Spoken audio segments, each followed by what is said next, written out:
Olá, seja bem-vindo à 10ª aula do curso Projeto de Dimensionamento de Fontes Chaveadas. Na segunda e terceira parte da nona aula, nós vimos, respectivamente, a operação do conversor CCCC Flyback, que está destacado em rosa, e vimos também as principais equações de projeto que nos permitem chegar a valores de indutâncias para o primário e secundário, capacitância, e também nos permite obter valores para as correntes da chave, diodo, capacitor, do enrolamento primário e do enrolamento secundário. E, por meio dessas expressões, também chegamos a uma expressão que nos permite calcular a relação de transformação e também o ganho estático. Depois que você efetua toda a parte aí de estudo referente à parte teórica, modo de operação, etapas de operação, principais equações, o próximo passo seria verificar se as equações que você desenvolveu ou obteve aí por meio de pesquisa, se elas de fato representam fielmente valores de tensão, de corrente que a gente obtém por meio da simulação numérica. Então esse é o objetivo da aula de hoje. Efetuar uma simulação numérica para verificar se as equações da aula passada são verdadeiras e se a gente pode dar continuidade e utilizá-las. Então, como eu mencionei, todas as equações referentes à indutância, capacitância, correntes, ganho estático, relação de transformação, elas devem ser verificadas por meio de uma simulação numérica. Então, nós vamos utilizar aqui um software chamado MATCAD, o qual já foi apresentado a vocês. Aqui nós temos o software chamado MATCAD, que é uma espécie aí de Excel para engenharia. Então eu declarei as principais variáveis, 140 para a tensão de entrada. A gente vai entender o porquê desse 140 no futuro. Tensão de saída de 12 volts, ondulação da tensão de saída de 1%, potência de saída de 1%.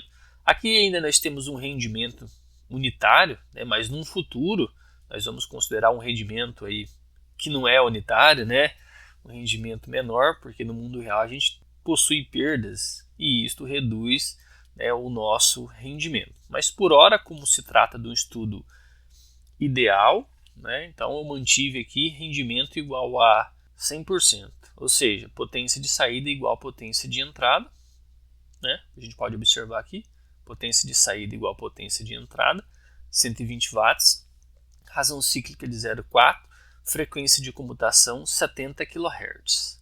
E aqui eu começo digitando aquelas expressões, né?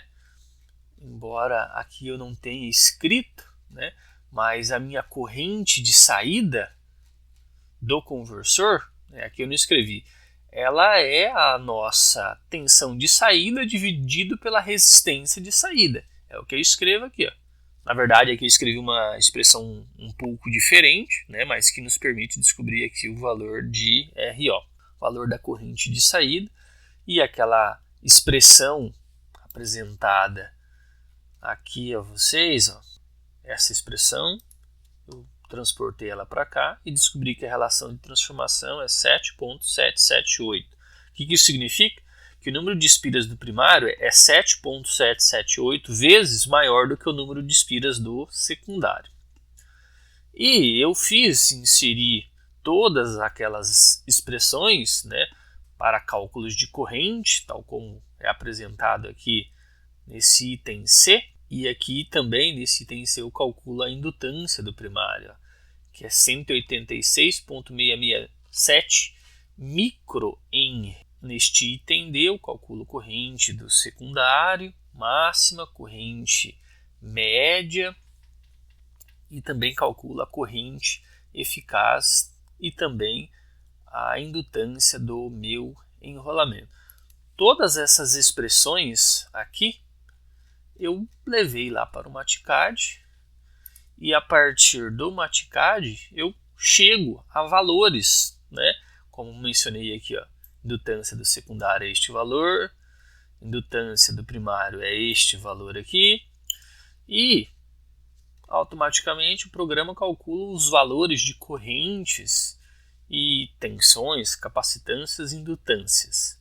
A corrente no capacitor, 12,202 amperes no capacitor de saída, correntes na chave, corrente máxima, média e eficaz, tensão máxima na chave. Todas as expressões deste material que eu apresentei na parte 3 da aula 9, eu transportei aqui para o Mathcad. E a parte 2 da aula 9, que eu apresentei as etapas de operação, por meio das etapas de operação, eu escrevi as equações para cálculo de tensões. Então, o material utilizado lá na aula 9, parte 2 e 3, eu escrevi e trouxe aqui para o Mathcad, e com o auxílio do Mathcad, eu calculei as variáveis necessárias para efetuarmos a escolha dos componentes, indutor, capacitor. Na verdade, os indutores acoplados serão construídos, né? Mas o capacitor, diodo e MOSFET nós vamos escolher. E para escolhermos estes carinhas, capacitor, diodo e MOSFET, nós precisamos saber aí valores de correntes para o MOSFET e para o capacitor, correntes RMS, é o que precisa. E para diodo, corrente RMS e média. E aqui eu também trouxe o cálculo do ganho estático, certo?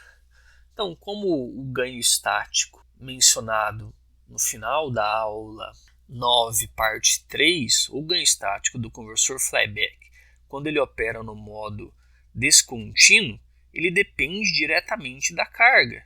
Na verdade, isso não é exclusividade de um conversor flyback.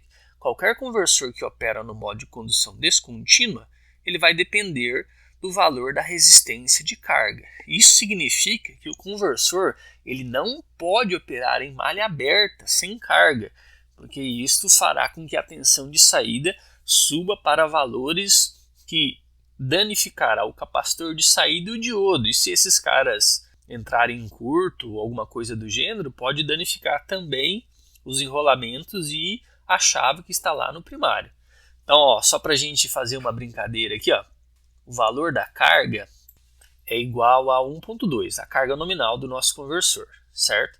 Eu vou fazer o seguinte, eu vou escrever aqui o valor da carga novamente, só que agora eu vou dizer, por exemplo, que a minha carga vale 50 ohms, só para ver, ou só para a gente observar, o que acontece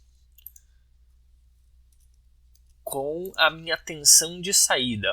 Percebe o seguinte, se a minha carga é 50 ohms e o meu ganho estático depende do valor da resistência da carga, então automaticamente a minha tensão de saída dependerá do valor da carga e ela vai crescer se RO crescer. Então, vou deletar esse cara aqui, em condições normais, nominal. Se ele estiver em malha aberta, a tensão será de 12 volts. Mas, se eu coloco uma carga de 50 ohms em malha aberta, a tensão vai para 77 volts. E, por exemplo, se eu tenho 100 ohms, a minha tensão foi para 109 volts. Então, perceba que, se eu altero o valor de RO, eu mudo o valor da tensão VO. Isso em malha aberta, porque assim, se eu estou em malha fechada, o meu controle vai diminuir de modo a sempre manter a tensão de saída nos 12 volts, independente se você tem carga ou não. Então, friso mais uma vez que um conversor que opera no modo de condução descontínua, ele não pode operar em malha aberta, sem carga, porque isso fará com que a tensão atinja valores muito grandes, o que fatalmente queimará os seus componentes do estágio de saída e também pode ocasionar a queima aí do enrolamento ou da chave que está lá no primário, certo? Então, eu retirei, depois de declarar estas variáveis, declarar as equações, eu peguei todos os valores dos elementos passivos, que são indutâncias e capacitâncias, e levei lá para o programa chamado P-Sim, que eu também já apresentei a vocês. Vamos ao P-Sim. Aqui no P-Sim eu montei a simulação do conversor flyback, operando no modo de condição descontínua. Aqui nós temos o nosso transformador, né, com as relações de transformação. Por enquanto, a gente não calculou o número de espiras, somente a relação entre elas, né, a razão entre elas. Por enquanto, tudo bem teórico ainda, e ao passar do tempo nós vamos tornando este carinha aqui, esta simulação aqui, cada vez mais real. Beleza, então eu inseri o diodo, inseri um capacitor, inseri uma chave, inseri ponteiras de tensão para que a gente possa verificar a tensão elétrica, né, no primário, no secundário, diodo, chave. E também inseri uma ponteira de tensão para medir a tensão de saída. Aqui eu inseri um controlador PI para efetuar o controle da tensão de saída. E para efetuar o monitoramento da tensão de saída, eu utilizei aquela lógica de 2 resistores. Mas isso no futuro será tratado com detalhes. Aqui eu só inseri esses caras aqui e o meu controlador para que, independente do valor desta carga, eu sempre tenha 12 volts como tensão de saída. Eu também inseri esses 3 carinhas aqui, que são parte de um circuito que recebe o nome de grampeador. E nós vamos, no futuro, também aprender a projetar este capacitor e este resistor. Então eu vou simular este cara aqui, e quando terminar a simulação eu apresento as formas de ondas para vocês. Então, pessoal, terminou de rodar a simulação e agora eu vou demonstrar a vocês aqui a forma de onda da tensão de saída. Então perceba que ela é uma reta, mas possui uma dada variação, uma dada ondulação. E esta ondulação ela é natural, tendo em vista que a gente projeta este conversor para que ele tenha uma ondulação X, né? No nosso caso, uma ondulação de 1%. Se a gente olhar aqui o valor da ondulação, né, ela oscila ali de 12,05 alguma coisa até 11,91 alguma coisa. Então existe uma ondulação em alta frequência e esta ondulação possui uma frequência cujo valor deve ser igual à frequência de chaveamento. Se você olhar ali, a frequência de 70 kHz, certo? Então a nossa tensão de saída ela está ok. Qual que é o objetivo agora? O objetivo, quando a gente estuda um conversor, depois que a gente aprende as etapas, as equações, coloca ele no MATCAD ou num outro software matemático, a partir dos valores de indutância e capacitância, a gente traz esses valores para o circuito e a gente deve, como eu disse, validar ou verificar se os valores obtidos de forma teórica são equivalentes aos valores obtidos na simulação numérica. Então a gente deve verificar, por exemplo, tensão no primário. Será que ela está batendo? Então o que a gente vai fazer a partir de agora. Além de verificarmos a tensão no enrolamento primário, eu também irei verificar ou observar a corrente que flui pelo enrolamento. Então eu vou plotar no mesmo gráfico tensão e corrente. Aqui eu apresento a vocês em azul o gráfico da tensão sobre o enrolamento primário. Perceba que é uma tensão positiva e se você aplica uma tensão positiva em um indutor, a corrente por esse indutor cresce em rampa, tal como a gente pode observar aqui. Ó. Enquanto eu tenho tensão positiva no meu indutor, a corrente elétrica ela sobe em rampa, certo? Olha que legal.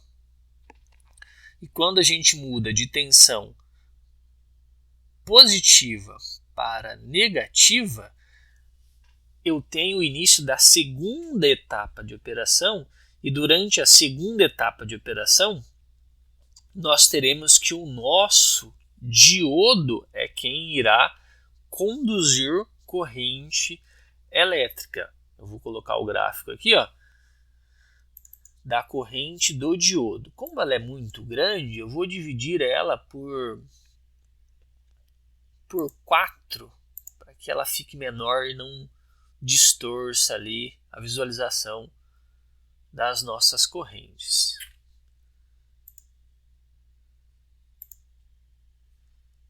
Então, a corrente do diodo, ela é esta corrente azul aqui, ó. Eu dividi por 4 para melhorar a visualização.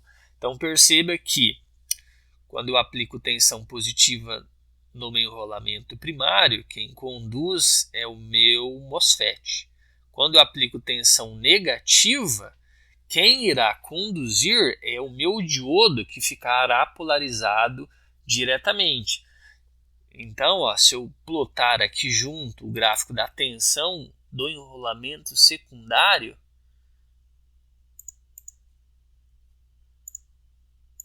ela vai ser a forma de onda vermelha.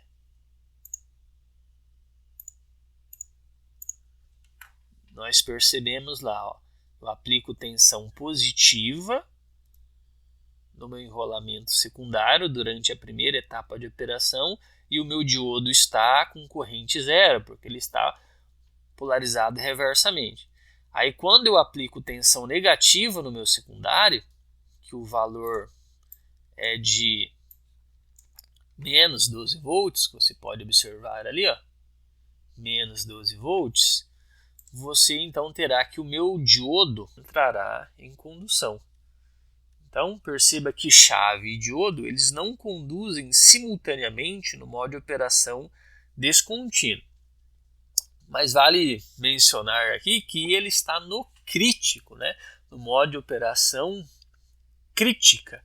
Por que ele está em crítica? Porque eu mencionei na aula passada que para descobrir o valor da relação de transformação, eu considerei que ΔT2 ele vale zero. Então, desta forma, ΔT1 passa a valer T-off. Pelo fato de ter usado essa consideração, né, admitido que ΔT2 vale zero, então eu só vou ter 2 etapas de operação e o conversor ele vai para o modo crítico, ou seja, quando a corrente do diodo se acaba, a corrente do MOSFET começa a subir.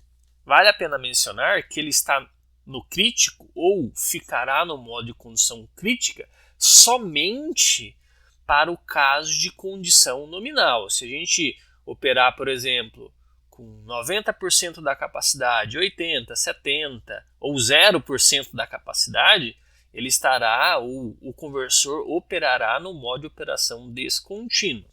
Então ele ficou no crítico somente na condição nominal, que é para o caso onde que a nossa potência de saída vale 120 watts, certo? Que é quando eu tenho uma resistência de carga de 1.2 ohms.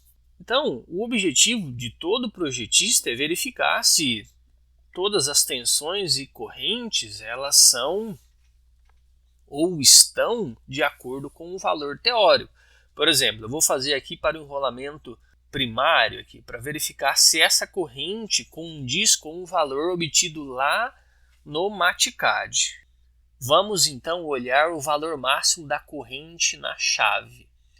Então, clicando aqui no label da corrente, clicando no máximo aqui, ó, eu tenho que o valor máximo é de 4.3 amperes. Vamos lá no MATCAD para ver se isso está de acordo. 4.286 e aqui a gente obteve 4.30. Então está muito próximo, né? Vamos olhar aqui a corrente do diodo, corrente máxima do diodo. Está dizendo ali que a corrente máxima é 8.29, mas é vezes 4, né? Porque eu dividi por 4. Então se eu pegar aquele 8.29 multiplicar por 4, dá 33,16. Vamos verificar aqui quanto que vale essa corrente. Ó, 33,33, né? E o valor deveria ser de 33,16 segundo a simulação, que está muito próximo, né? Está bem próximo mesmo. Qual que é o valor médio da corrente do diodo? Vamos verificar aqui, ó. O valor médio da corrente do diodo vale, ó, 2,5 vezes 4, 10 amperes. Está bem correto, né? Então, todo projetista, uma vez que ele tem um conversor, ele obtém as equações, seja calculando ou obtendo de uma referência, simula e verifica se as equações estão corretas. E aqui, né, deu certo, graças a Deus, né? Que bom que deu certo, que as correntes e tensões e valores de indutâncias e capacitância estão corretos porque elas produzem valores de correntes similares à obtida aqui no nosso Mathcad. Então, ó, se você quiser ir de tarefa, você pode olhar para as correntes dos demais elementos, tensões dos demais elementos. Eu vou aumentar esta resistência para 6 ohms, né, que é 5 vezes mais. Então, o que eu vou fazer? Simular novamente e já trago o resultado para vocês. Eu trago aqui a forma de onda da tensão sobre a chave, trago a corrente da chave, IS, e a corrente do diodo de saída dividido por 4. Perceba o seguinte, agora, pelo fato de estarmos operando o modo de operação crítico, porque eu tenho uma resistência de carga muito superior ao valor nominal, resistência de 6 ohms, e nessas condições, como o controle mantém a tensão de saída em 12 volts, 12 para 6 dá 2 amperes, e a corrente nominal é 10 amperes, ou seja, eu estou com 1/5 da capacidade da minha fonte, do meu conversor flyback.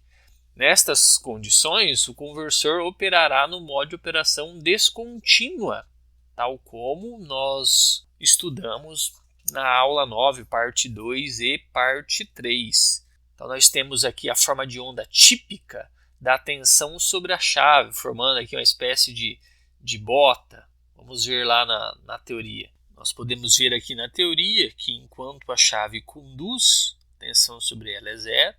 Depois, quando a chave é desacionada, a tensão sobre ela é igual a Vg mais VON, e depois ela cai para um patamar, e esse patamar vale Vg, tal como a gente pode observar aqui.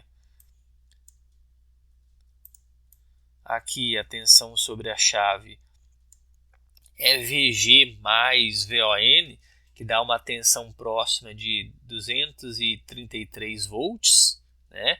Tal como a gente pode olhar lá na planilha do Mathcad. Olhando aqui na planilha do Mathcad, nós percebemos, ó, que a tensão sobre a chave, a tensão máxima, é de 233 volts, que é equivalente a Vg mais VON.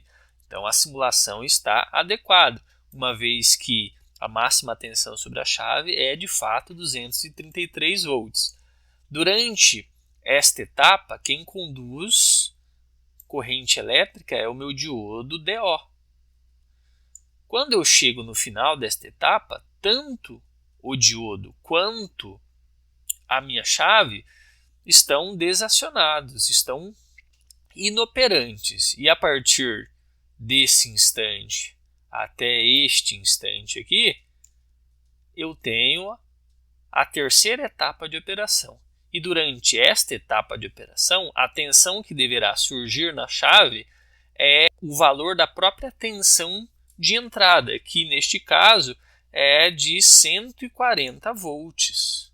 Então nós podemos perceber que quando nós aplicamos uma carga cuja resistência é maior do que aquele 1,2 volts, a gente pudesse colocar 2,4, 3,6, qualquer valor de resistência superior àquele valor de 1.2, que é a condição nominal, nós operaremos no modo de operação descontínua e não mais no crítica. Vale a pena mencionar que, diferentemente da forma de onda teórica, em que na comutação da chave ligada para desligada, a forma de onda de tensão ela é um retângulo bonitinho aqui, né? Mas no mundo real e aqui na simulação, nós percebemos que existe um pequeno intervalo de tempo onde a tensão elétrica ela é superior a esse patamar lá de 233 volts. E é justamente na comutação de chave ligada para desligada. Este efeito surge em virtude de que no mundo real, e aqui na simulação eu também considerei, o efeito de uma indutância parasita que nós chamamos de indutância de dispersão.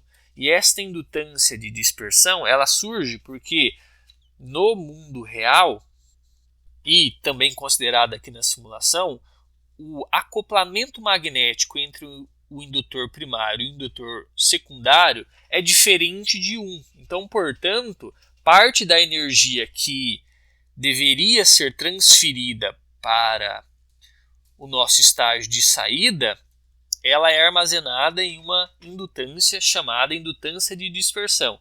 E essa indutância de dispersão, ela ocasiona ou ela gera uma sobretensão nessa chave.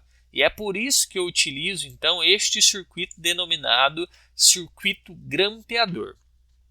E na próxima aula eu ensinarei a vocês a como projetar esse cara e mostrarei também o efeito da não utilização deste grampeador.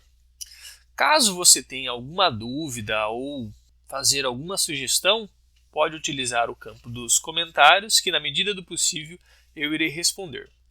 Abraço, Deus abençoe.